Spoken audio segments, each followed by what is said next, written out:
ವಿಜಯಪುರ ಜಿಲ್ಲಾ ಪೊಲೀಸರ ವತಿಯಿಂದ ಸೈಬರ್ ಪೊಲೀಸ್ ಠಾಣೆ ಕಳೆದ ವರ್ಷ ಮತ್ತು ಅದಕ್ಕಿಂತ ಮುಂಚೆ ಆದಂಥ ಪ್ರಕರಣಗಳಲ್ಲಿ ಸಾಕಷ್ಟು ಪ್ರಗತಿಯನ್ನು ಮಾಡಿ ಕೆಲವು ಇಂಪಾರ್ಟೆಂಟ್ ಪ್ರಕರಣಗಳಲ್ಲಿ ದೂರುದಾರರು ಕಳೆದುಕೊಟ್ಟಂಥ ದುಡ್ಡನ್ನು ವಾಪಸ್ ಮರಳಿಸುವಲ್ಲಿ ಮತ್ತು ಆರೋಪಿಗಳನ್ನು ಪತ್ತೆ ಹಚ್ಚುವಲ್ಲಿ ನಮ್ಮ ಸೈಬರ್ ಪೊಲೀಸ್ ಠಾಣೆಯ DSP ಆದಂಥ ಸುನಿಲ್ ಕಾಂಬ್ಳೆ ಮತ್ತು ಇನ್ಸ್ಪೆಕ್ಟರ್ ಆದಂಥ ರವಿ ಎಡೋಣ್ಣವರು ಹಾಗೂ ಅವರ ತಂಡದವರು ಯಶಸ್ವಿಯಾಗಿದ್ದಾರೆ.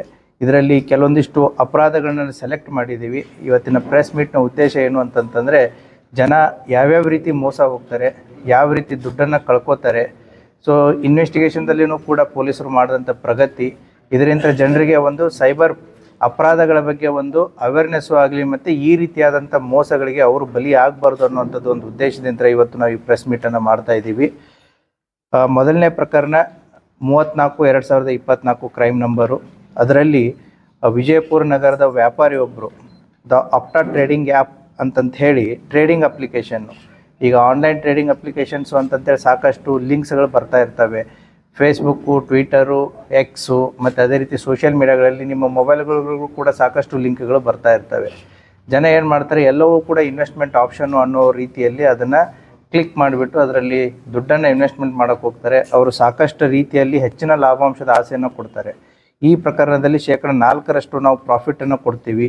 ಈ ದುಡ್ಡನ್ನು ನಾವು ಇಂಟರ್ನ್ಯಾಷನಲ್ ಮಾರ್ಕೆಟ್ದಲ್ಲಿ ಇನ್ವೆಸ್ಟ್ಮೆಂಟ್ ಮಾಡ್ತೀವಿ. So dollar, oil, currency, so crypto ಕರೆನ್ಸಿಗಳಲ್ಲಿ ನಾವು ಇನ್ವೆಸ್ಟ್ಮೆಂಟ್ ಮಾಡಿದ್ರೆ ಹೆಚ್ಚಿನ ಲಾಭಾಂಶ ಬರುತ್ತೆ ಅಂತಂತೇಳಿ ನಂಬಿಸಿ ಈ ವ್ಯಕ್ತಿ ಸುಮಾರು 2,04,71,500 ರೂಪಾಯಿಯನ್ನು ಕಳ್ಕೊಂಡಿದ್ರು. ಸೊ ಹಂತವಾಗಿ ಕಳ್ಕೊಂಡಿದ್ದು. ಅದರಲ್ಲಿ ಈಗಾಗಲೇ ನಾವು ತನಿಖೆ ಮೊದಲನೇ ಭಾಗದಲ್ಲಿ 70 ಲಕ್ಷ ಅದನ್ನು ರಿಕವರಿ ಮಾಡಿ ಕೊಟ್ಟಿದ್ದೀವಿ.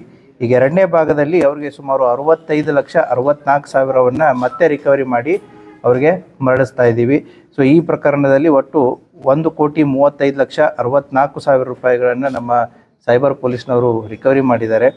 ಅದೇ ರೀತಿ ಕೂಡ ಜಲನಗರ ಪೊಲೀಸ್ ಠಾಣೆಯಲ್ಲಿ ಕ್ರೈಮ್ ನಂಬರ್ 85/2024 ಇದು ಒಂದು ಯಾವ ರೀತಿ ನಮ್ಮ ವ್ಯವಸ್ಥೆಯಲ್ಲಿ ಮಿಸ್ಅಪ್ರಾಪ್ರಿಯೇಷನ್ ಆಗುತ್ತೆ ಅಂತಂತ ಹೇಳಿ ಈ ಪ್ರಕರಣ ಇಂಪಾರ್ಟೆಂಟ್ ಇದೆ.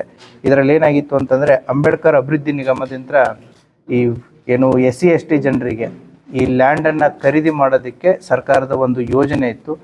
ಅದರಲ್ಲಿ ಒಟ್ಟು 6 ಜನ ಆರೋಪಿತರು ಸೇರಿ ಕೊಟ್ಟಿ ದಾಖಲಾತಿಗಳನ್ನು ರೆಡಿ ಮಾಡ್ತಾರೆ. ಅದನ್ನು ಕೊಟ್ಟಿ ದಾಖಲಾತಿ ಪತ್ರಗಳನ್ನು ಫಲಾನುಭವಿಗಳನ್ನು ಕೂಡ ರಿಯಲ್ ಫಲಾನುಭವಿಗಳು, ಅವರು ಬೇರೆದರಲ್ಲಿರುವಂಥ ಫಲಾನುಭವಿಗಳು, ಒಟ್ಟು 11 ಜನ. ಆ 11 ಜನದ ಫಲಾನುಭವಿಗಳ ಎಲ್ಲ ಫೋಟೋಸ್ಗಳನ್ನು ಫೇಕ್ ಇವರು ಕ್ರಿಯೇಟ್ ಮಾಡಿರ್ತಾರೆ. ಅದಕ್ಕೆ ಬೇಕಾದಂಥ ಫೋಟೋಸ್ಗಳನ್ನು, ಡಾಕ್ಯುಮೆಂಟ್ಸ್ಗಳನ್ನ ಇದಕ್ಕೆ ಅಟ್ಯಾಚ್ ಮಾಡಿರ್ತಾರೆ. ಸೊ ಈ ರೀತಿ ಅಟ್ಯಾಚ್ ಮಾಡಿ ಸುಮಾರು 11 ಎಕರೆಯಷ್ಟು ಲ್ಯಾಂಡನ್ನು ಖರೀದಿ ಮಾಡಲು ಎಷ್ಟು ಅಂತಂತಂದರೆ ಒಟ್ಟು ಸರ್ಕಾರಕ್ಕೆ 75,90,000 ಮೋಸ ಮಾಡಿರ್ತಾರೆ. ಸೊ ಇದರಲ್ಲಿರುವಂತಹ ಆರೋಪಿಗಳಂತ್ರ ಈಗ ತನಿಖೆ ಮಾಡಿ ಒಟ್ಟು 27,55,183 ರೂಪಾಯಿಯನ್ನು ಅವರಿಂದ ರಿಕವರಿ ಮಾಡಿದೆ. ಉಳಿದಿದ್ದನ್ನು ಅವರ ಹತ್ರ ಈಗ ಸದ್ಯಕ್ಕೆ ಇಲ್ಲದೇ ಇರೋದರಿಂದ ಅವ್ರ ಮೇಲೆ ನಾವು ಚಾರ್ಜ್ ಶೀಟ್ ಮಾಡಿ ಪ್ರಕರಣವನ್ನು ಕೋರ್ಟಿಗೆ ದಾಖಲು ಮಾಡಲಾಗಿದೆ. ಆ ಹಿನ್ನೆಲೆಯಲ್ಲಿ ಇದರಲ್ಲಿ ಕರ್ತವ್ಯ ಲೋಪ ಎಸೆದಂಥ ಶ್ರೀಮತಿ ರೇಣುಕಾ ಸಾರ್ತಲೆ ಆಗಿರ್ಬೋದು, ತಾಲೂಕು ಅಭಿವೃದ್ಧಿ ಅಧಿಕಾರಿ, ಜಿಲ್ಲಾ ವ್ಯವಸ್ಥಾಪಕರಾದಂಥ ಶ್ರೀಮತಿ ರೇಣುಕಾ ಸಾತರ್ಲೆ, ತಾಲೂಕು ಅಭಿವೃದ್ಧಿ ಅಧಿಕಾರಿಗಳಾದಂಥ ಶ್ರೀ SS ಮಣಿಗಿರಿ ಮತ್ತು ಮುದೋಳಿ MT ಅನ್ನೋರು ಕರ್ತವ್ಯ ಲೋಪ ಮಾಡಿ ಸರ್ಕಾರಕ್ಕೆ ಸುಮಾರು 75,90,000 ನುಕ್ಸಾನ್ ಮಾಡಿದ್ರು. ಆ ಹಿನ್ನೆಲೆಯಲ್ಲಿ ಪ್ರಕರಣ ದಾಖಲಾಗಿತ್ತು. 3 ಹಂತಗಳಲ್ಲಿ ಇವರು ದುಡ್ಡನ್ನು ವಿಡ್ರಾ ಮಾಡಿರ್ತಾರೆ. 37,90,000 ಒಂದು ಹಂತ, 3,79,500 ಒಂದು ಹಂತ, ಮೂರನೇ ಹಂತದಲ್ಲಿ 34,15,500 ರೂಪಾಯಿ. ಈ ರೀತಿ ಕೊಟ್ಟಿ ಫಲಾನುಭವಿಗಳಿಗೆ ಈ ದುಡ್ಡನ್ನು ಟ್ರಾನ್ಸ್ಫರ್ ಮಾಡಿ ಆಮೇಲೆ ಅದನ್ನು ವಿಡ್ರಾ ಮಾಡಿ ಸರ್ಕಾರಕ್ಕೆ ಈ ರೀತಿಯಾದ ಒಂದು ಮೋಸವನ್ನು ಮಾಡಿರ್ತಾರೆ. ಆ ಪ್ರಕರಣವನ್ನು ಕೂಡ ನಮ್ಮ ಸೈಬರ್ ಪೊಲೀಸ್ನವರು ಅವರಂತರ ಸುಮಾರು 27,55,183 ರಿಕವರಿ ಮಾಡಿ ಉಳಿದದ್ದನ್ನು ಚಾರ್ಜ್ ಶೀಟ್ ಮಾಡಿದ್ದಾರೆ. ಸೊ ಕೋರ್ಟಲ್ಲಿ ಅವ್ರಿಗೆ ಮತ್ತೆ ಫರ್ದರ್ ಆ್ಯಕ್ಷನನ್ನು ಆಗುತ್ತೆ. ದೆನ್ ಮೂರನೇ ಪ್ರಕರಣ, ಇದು ಕೂಡ ಕ್ಲಾಸಿಕ್ ಕೇಸು. ಏನು ಅಂತಂತಂದರೆ, ನಮ್ಮ ಜಿಲ್ಲೆಯಲ್ಲಿ ಒಬ್ಬರು ವೈದ್ಯರೊಬ್ಬರು, ಅವ್ರದ್ದು ಕೂಡ ಡೈವರ್ಸ್ ಆಗಿತ್ತು. ಹಾಗಾಗಿ ಡೈವರ್ಸ್ ಮೆಟ್ರಿಮೋನಿಯಲ್ಲಿ ಹುಡುಗಿಗೋಸ್ಕರ ಹುಡುಕಾಟ ಮಾಡ್ತಿರ್ಬೇಕಾದ್ರೆ ಒಂದು ಕಾಂಟ್ಯಾಕ್ಟ್ ಸಿಗುತ್ತೆ. ಆ ಕಾಂಟ್ಯಾಕ್ಟನ್ನು ವಿತೌಟ್ ಆ ವ್ಯಕ್ತಿ ಯಾರು, ಅಪೋಸಿಟ್ ಇರುವಂಥ ಮಹಿಳೆ ಯಾರು ಅಥವಾ ವ್ಯಕ್ತಿ ಯಾರು ಅನ್ನೋದನ್ನು ತಿಳಿಯಲಾರದೇ ಸೋಷಿಯಲ್ ಮೀಡಿಯಾದಲ್ಲಿನೇ ಚಾಟ್ ಮಾಡಿ ಒಂದು ನಂಬಿಕೆಯನ್ನು ಗಳಿಸ್ಕೊಂಡು ಸುಮಾರು 2,15,50,000 ದುಡ್ಡನ್ನು ಕಳ್ಕೊಂಡಿದ್ದಾರೆ. ಸೊ ಆ ಹಿನ್ನೆಲೆಯಲ್ಲಿ ನಮ್ಮ ಸೈಬರ್ ಪೊಲೀಸ್ ಠಾಣೆಯಲ್ಲಿ ಕ್ರೈಮ್ ನಂಬರ್ 4/25 ಅಡಿಯಲ್ಲಿ ಪ್ರಕರಣ ದಾಖಲಾಗಿತ್ತು. ಆ ಹಿನ್ನೆಲೆಯಲ್ಲಿ ಈಗಾಗಲೇ 25,11,000 ರಿಕವರಿ ಆಗಿದೆ ಮೊದಲನೇ ಹಂತದಲ್ಲಿ. ಇನ್ನೂ ಕೂಡ ಇದರಲ್ಲಿ ಪ್ರಕರಣ ತನಿಖೆಯಲ್ಲಿದೆ. ಮುಂದೆ ಬರುವಂಥ ದಿನಗಳಲ್ಲಿ ಇನ್ನೂ ಹೆಚ್ಚಿನ ಅಮೌಂಟ್ ಇದರಲ್ಲಿ ರಿಕವರಿ ಆಗುತ್ತೆ. ನಾವು ಯಾಕೆ ಈ ಕೇಸನ್ನು ತೊಗೊಂಡಿದ್ದೀವಿ ಅಂದರೆ ಯಾವ ರೀತಿ ಜನ ಮೋಸ ಹೋಗ್ತಾ ಇದ್ದಾರೆ ಅನ್ನೋದನ್ನು ಜನರಿಗೆ ಗಮನಕ್ಕೆ ತರೋಣ ಅಂತಂತ ಹೇಳಿ. ಅದೇ ರೀತಿ 4ನೇ ಪ್ರಕರಣ ನಮ್ಮ ಜಿಲ್ಲೆಯಲ್ಲಿ ಆಗಿರೋದು ಸೈಬರ್ ಪೊಲೀಸ್ ಠಾಣೆ ಪ್ರಕರಣ ಸಂಖ್ಯೆ 17/25.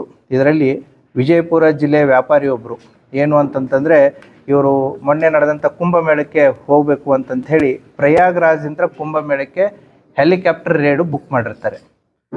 ಸೊ ನಾವು ಆನ್ಲೈನಲ್ಲಿ ಎಲ್ಲ ಬುಕ್ ಮಾಡಿಬಿಡ್ತೀವಿ. ಹೆಲಿಕಾಪ್ಟರ್ ರೇಡ್ ಬುಕ್ ಮಾಡ್ತಾರೆ, ಪ್ರಯಾಗ್ರಾಜಿಗೆ ಹೋಗಿ ಫ್ಲೈಟಲ್ಲಿ ಇಳಿತಾರೆ. ಪ್ರಯಾಗ್ರಾಜ್ದಿಂದ ಕುಂಭಮೇಳಕ್ಕೆ ಹೆಲಿಕಾಪ್ಟರ್ ಇಲ್ಲ, ಬಟ್ ಆನ್ಲೈನ್ ಪೇಮೆಂಟ್ ಆಗಿದೆ. ಸೊ ಆ ಹಿನ್ನೆಲೆಯಲ್ಲಿ ಆ ವ್ಯಕ್ತಿ ಸುಮಾರು 4,08,000 ರೂಪಾಯಿನ ಕಳ್ಕೊಂಡಿದ್ರು. ಅದನ್ನು ಸಂಪೂರ್ಣವಾದಂಥ ರಿಕವರಿಯನ್ನು ನಮ್ಮ ಸೈಬರ್ ಪೊಲೀಸ್ನವರು ಮಾಡಿದ್ದಾರೆ. ಸೊ ಇದು ಕೂಡ ಒಂದು variety of the cyber fraud. ಇನ್ನೊಂದು 5ನೇ ಪ್ರಕರಣ ನಮ್ಮ ಜಿಲ್ಲೆಯ ವ್ಯಾಪಾರಿಯೊಬ್ಬರು, ಅವರ ಜೊತೆಗೆ ಇನ್ನೊಂದು 9 ಜನ. ಈಗೇನಾಗುತ್ತೆ, ಇ-ಕಾಮ್ ಡೆಲಿವರಿ ಫ್ರಾಂಚೈಸನ್ನು ಕೊಡಿಸ್ತೀವಿ ಅಂತಂತೇಳಿ. ಇ-ಕಾಮ್ ಡೆಲಿವರಿ ಫ್ರಾಂಚೈಸ್ ಉದಾಹರಣೆಗೆ ಫ್ಲಿಪ್ಕಾರ್ಟ್ ಇರ್ಬೋದು, ಅಮೆಜಾನ್ ಇರ್ಬೋದು, ಅಥವಾ ಈ ರೀತಿಯಾದಂಥ ಆನ್ಲೈನ್ ಟ್ರೇಡಿಂಗ್ ಏನಿರ್ತಾವಲ್ಲ ಅವ್ರದ್ದೊಂದು ಫ್ರಾಂಚೈಸ್ ಕೊಡಿಸ್ತೀವಿ ಅಂತಂಥೇಳಿ ಸುಮಾರು 58 ಲಕ್ಷದಷ್ಟು ಮೋಸ ಮಾಡಿರ್ತಾರೆ. ಆ ಕೃತ್ಯ ಎಸಗಿದಂಥ ಆರೋಪಿಗಳಿಂದ ಈಗ ಸುಮಾರು 10 ಲಕ್ಷ ಈಗಾಗಲೇ ರಿಕವರಿ ಮಾಡಿ ಅವ್ರಿಗೆ ಕೊಡಲಾಗಿದೆ. ಇನ್ನೂ 12 ಲಕ್ಷ ಸೀಸ್ ಆಗಿದೆ, ಅದು ಕೋರ್ಟಲ್ಲಿದೆ. ಕೋರ್ಟಿಂದ ಬಿಡುಗಡೆ ಆಗುತ್ತೆ. ಸುಮಾರು 22 ಲಕ್ಷದವರೆಗೂ ಕೂಡ ಅದರಲ್ಲಿ ರಿಕವರಿ ಆಗಿದೆ. ಇನ್ನೂ ಕೂಡ ಪ್ರಕರಣ ತನಿಖೆಯಲ್ಲಿದೆ. ಹೀಗೆ ವಿವಿಧ ರೀತಿಯಾದಂಥ ವಿವಿಧ ವೆರೈಟಿ ಆಗಿರುವಂಥ ಪ್ರಕರಣಗಳಲ್ಲಿ ಸುಮಾರು 5 ಪ್ರಕರಣಗಳಲ್ಲಿ ನಮ್ಮ ಸೈಬರ್ ಪೊಲೀಸ್ ಠಾಣೆಯ ಅಧಿಕಾರಿ ಮತ್ತು ಸಿಬ್ಬಂದಿ ವರ್ಗದವರು ಸುಮಾರು 1,32,38,183 ರೂಪಾಯಿಯನ್ನು ದೂರುದಾರರಿಗೆ ಮರಳಿಸಿದ್ದಾರೆ. ಸೊ ಆ ಹಿನ್ನೆಲೆಯಲ್ಲಿ ಜಿಲ್ಲಾ ಪೊಲೀಸ್ ಪರವಾಗಿ ಅವರಿಗೆಲ್ಲರಿಗೂ ಕೂಡ ಅಭಿನಂದನೆಗಳನ್ನು ಸಲ್ಲಿಸುತ್ತೆ. ಅದರ ಜೊತೆಗೆ ಕೂಡ ಜಿಲ್ಲೆಯ ಜನರಿಗೆ ಯಾವ ರೀತಿ ತಾವು ಮೋಸ ಹೋಗಬಾರ್ದು, ಯಾವ ರೀತಿಯಾದಂಥ ಪ್ರಿಕಾಷನ್ಸನ್ನು ತಾವು ತೊಗೋಬೇಕಾಗತ್ತೆ ಅನ್ನೋದನ್ನು ಕೂಡ ಅವರ ಗಮನಕ್ಕೆ ತರ್ತಾ ಇದ್ದೀನಿ. ಅದರ ಜೊತೆಗೆ ಮೊಬೈಲ್ ಏನು ಈಗಾಗಲೇ ನಿಮ್ಗೆ ಗೊತ್ತಿದೆ, CEIR ಪೋರ್ಟಲ್ ಅಂತ ಇದೆ. ಯಾರೇ ಮೊಬೈಲನ್ನು ಕಳ್ಕೊಂಡ್ರೆ ಮಾಡಿದರೆ ನಿಮ್ಮ ಮೊಬೈಲ್ ಯುನಿಕ್ ಐ ಡಿಗಳಿಗೆ ಏನೇನು ಇರ್ತವೆ ಅದನ್ನು ನಾವು ಆನ್ಲೈನ್ ಪೋರ್ಟಲ್ದಲ್ಲಿ CEIR ಅನ್ನುವಂಥ ಒಂದು ಪೋರ್ಟಲ್ದಲ್ಲಿ ಎಲ್ಲ ಮಾಹಿತಿಗಳನ್ನ ಅದರಲ್ಲಿ ಹಾಕಿದರೆ ಆ ಮೊಬೈಲು ಯಾವಾಗಲೇ ಆ್ಯಕ್ಟಿವ್ ಆಗಲಿ, ಎಲ್ಲೇ ಆ್ಯಕ್ಟಿವ್ ಆಗಲಿ, ಸೊ ಇಮ್ಮಿಡಿಯೇಟ್ಲಿ ನಮಗೆ ಮೆಸೇಜ್ ಬರುತ್ತೆ.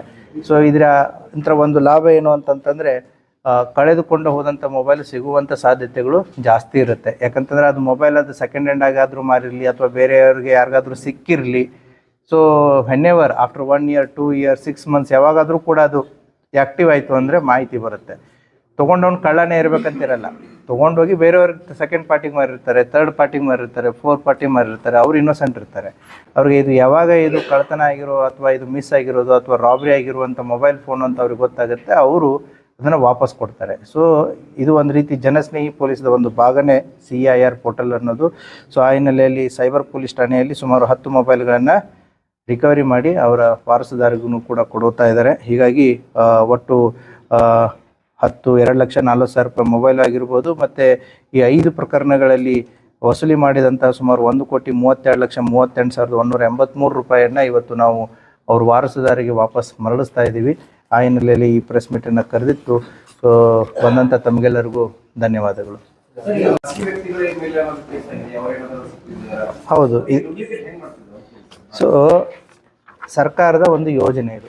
ಫಲಾನುಭವಿಗಳು SC/ST ಜನಾಂಗದ ಏನು ಇರ್ತಾರೆ ಅವರಿಗೆ ಭೂಮಿಯನ್ನು ಖರೀದಿ ಮಾಡಿ ಕೊಡುವಂಥ ಭೂರಹಿತರಿಗೆ ಅದನ್ನು ಭೂ ಖರೀದಿಯನ್ನು ಮಾಡಿಕೊಡುವಂಥದ್ದು ಅಂಬೇಡ್ಕರ್ ಅಭಿವೃದ್ಧಿ ನಿಗಮದಲ್ಲಿ ಒಂದು ಯೋಜನೆ ಇತ್ತು. 2018ರಿಂದ ಇದು ಜಾರಿಯಲ್ಲಿತ್ತು. ಸೊ ಆ ಸಂದರ್ಭದಲ್ಲಿ ಈ 3 ಅಧಿಕಾರಿಗಳು, ಈಗ ನಾನು ಹೇಳಿದೆ ರೇಣುಕಾ ಸಾತರ್ಲೆ, ಸಾಯಬಣ್ಣ ಮನಗಿರಿ ಅಂತಂತೇಳಿ ಮತ್ತು MT ಮುದೋಳ್ ಅಂತಂತೇಳಿ, ಇವ್ರ ಜೊತೆಗೆ ಇನ್ನೊಂದು 3 ಜನ ಶಾಮೀಲಾಗಿದ್ದಾರೆ. ಅದು ನಿಮ್ಗೆ ಡೀಟೇಲ್ಸ್ ಕೊಡ್ತೀನಿ ನಾನು. ಸೊ ಅದೇ ಡೀಟೇಲ್ಸ್ ಕೊಡ್ತೀನಿ ನಾನು ನಿಮಗೆ. ಸೊ ಪ್ರೆಸ್ ನೋಟಲ್ಲಿದೆ, ಅದನ್ನು ಕೊಡ್ತೀನಿ ಡೀಟೇಲಾಗಿ. ಶರಣಪ್ಪ ಬ್ಯಾಳಿ ಅನ್ನೋರು ಮತ್ತು ಕಮಲವ್ವ ಮಾದಾರ್ ಅನ್ನೋರು, ರಾಣಪ್ಪ ಬ್ಯಾಳಿ ಅನ್ನೋರು ಕೂಡ ಇವರ ಜೊತೆಗೆ ಸಾಥ್ ಕೊಟ್ಟಿರ್ತಾರೆ. ಈಗ ಯಾವ ರೀತಿ ಅಂತಂದರೆ, ನಾನು ಒಂದು ಭೂಮಿಯನ್ನು ಖರೀದಿ ಮಾಡಬೇಕಾಗಿದೆ, ಆ ಖರೀದಿ ಮಾಡಿ ಬೆನಿಫಿಷಿಯರ್ಸಿಗೆ ಕೊಡಬೇಕು. ಇವರೇನು ಮಾಡಿದ್ದಾರೆ, ಒಂದು 11 ಜನ ಡಮ್ಮಿ ಕ್ಯಾಂಡಿಡೇಟ್ಸ್ ಅವರ ಹೆಸರಲ್ಲಿ ಡಾಕ್ಯುಮೆಂಟ್ಸ್ಗಳನ್ನ ಕ್ರಿಯೇಟ್ ಮಾಡಿದ್ದಾರೆ. ಸೊ ಇವರು ಬೆನಿಫಿಷರಿ ಅಂತ ತೋರಿಸ್ಕೊಳ್ಳೋದಕ್ಕೆ ಜೆನ್ಯೂನ್ ಇರುವಂಥ 11 ಜನರ ಡಾಕ್ಯುಮೆಂಟ್ಸ್ಗಳನ್ನ ಇದಕ್ಕೆ ಅಟ್ಯಾಚ್ ಮಾಡ್ತಾರೆ. ಸೊ ಅಟ್ಯಾಚ್ ಮಾಡಿಬಿಟ್ಟು ಇನ್ನು ಭೂಮಿ ಖರೀದಿ ಮಾಡಬೇಕಂತಂದರೆ ದುಡ್ಡು ಬೇಕಲ್ಲ, ಆ ದುಡ್ಡನ್ನು ಈ ಫಲಾನುಭವಿಗಳ ಅಕೌಂಟ್ಸ್ಗಳಿಗೆ ಅಂತಂದರೆ ಫೇಕ್ಡ್ ಅಕೌಂಟ್ಸ್ ಏನಿರುತ್ತೆ ಅವರಿಗೆ ಆ ದುಡ್ಡನ್ನು ಕಳಿಸ್ತಾರೆ, ಅದನ್ನು ವಿಡ್ರಾ ಮಾಡ್ತಾರೆ. ಅಂದರೆ ಡಾಕ್ಯುಮೆಂಟ್ಸ್ ಏನು ಬೇಕು ಎಲ್ಲ ಸಬ್ಮಿಟ್ ಮಾಡ್ದಂಗಾಯಿತು, ಸರ್ಕಾರದಿಂದ ಏನು ದುಡ್ಡು ವಿಡ್ರಾ ಮಾಡಬೇಕು ದುಡ್ಡು ವಿಡ್ರಾ ಮಾಡ್ದಂಗಾಯಿತು. ಬಟ್ ಇನ್ ರಿಯಾಲಿಟಿ ಏನಿದೆ, beneficiaries are on the ground is zero. ಖರೀದಿನೇ ಇಲ್ಲ ಭೂಮಿ ಖರೀದಿ. ಬಟ್ ಭೂಮಿ ಖರೀದಿ ಬೇರೆ ಬೆನಿಫಿಷರೀಸ್ ಏನಿದ್ದಾರೆ ಅವರ ದಾಖಲಾತಿಗಳನ್ನು, ಅವರ ಫೋಟೋಗಳನ್ನು ಇದಕ್ಕೆ ಅಟ್ಯಾಚ್ ಮಾಡಿರ್ತಾರೆ. ಸೊ ಪೇಪರ್ ವರ್ಕ್ ಪ್ರಕಾರ ಏನು ಬೇಕು ಅದು ಸರಿಯಾಗಿ ತೋರಿಸ್ದಂಗಾಯಿತು, ಸರ್ಕಾರದ ದುಡ್ಡು ಕೂಡ ಅವ್ರ ಅಕೌಂಟ್ಗಳಿಗೆ ಹೋದಂಗಾಯಿತು, ಅದನ್ನು ವಿಡ್ರಾ ಮಾಡಿ ಇವರೆಲ್ಲರೂ ಕೂಡ ಯೂಸ್ ಮಾಡ್ಕೊಂಡಿರ್ತಾರೆ. ಈ ರೀತಿಯಾದಂಥ ಒಂದು ಕೇಸು. ಮತ್ತು ಈ ಕೇಸ್ ಈಗಾಗಲೇ ಇನ್ನೊಂದು ಪ್ರಕರಣ ಐ ಥಿಂಕ್ CID ಇದೆ, ಲೋಕಾಯುಕ್ತದಲ್ಲಿ, EDಯಲ್ಲೂ ಇದೆ, ಲೋಕಾಯುಕ್ತದಲ್ಲಿದೆ, ನಮ್ಮಲ್ಲಿದು ಒಂದಿತ್ತು. ಸೊ ಇದು ಕೂಡ ಚಾರ್ಜ್ ಶೀಟ್ ಆಗಿದೆ. ಯಾಕಂತಂದರೆ online transaction 420 was part of the cyber investigation before. The complainant ಇದರಲ್ಲಿ ರಮೇಶ್ ಚವ್ಹಾಣ್ ಅಂತೇಳಿ ಜಿಲ್ಲಾ ವ್ಯವಸ್ಥಾಪಕರು, ಪ್ರಭಾರ ಜಿಲ್ಲಾ ವ್ಯವಸ್ಥಾಪಕರು, ಡಾಕ್ಟರ್ BR ಅಂಬೇಡ್ಕರ್ ಅಭಿವೃದ್ಧಿ ನಿಗಮ, ವಿಜಯಪುರ. ಹೊಸಬರು ಬಂದಾದ್ಮೇಲೆ ಇದು ಯಾವಾಗ ಹೊರಗೆ ಬರುತ್ತೆ ಅವ್ರು ಕಂಪ್ಲೇಂಟ್ ಕೊಟ್ಟರು. ಈ ಆಧಾರ್ ಕಾರ್ಡ್ ಮತ್ತೆ ಹೆಂಗೆ ರೆಡಿ ಮಾಡಿದ್ರು ಸರ್? ಈಗ ಬ್ಯಾಂಕ್ ಅಕೌಂಟ್ ಓಪನ್ ಆಗಬೇಕು, ಆಧಾರ್ ಕಾರ್ಡ್ ಬೇಕು, ಪ್ಯಾನ್ ಕಾರ್ಡ್ ಬೇಕು, ಇದೆಲ್ಲ ನಕಲಿ ಮಾಡಿದ್ರೆ ನಕಲಿ ಮಾಡಿನೇ. ನಕಲಿ ಅಂತಂತಂದ್ರೆ ಬೇರೆ ಬೆನಿಫಿಷರೀಸ್ ಆರ್ ರಿಯಲ್, ಅವ್ರು ಬೇರೆ ಬೆನಿಫಿಟ್ ಸಿಕ್ಕಿದೆ, ಅವರ ದಾಖಲಾತಿಗಳನ್ನ ಇದಕ್ಕೆ ಸಬ್ಮಿಟ್ ಮಾಡಿರೋದು.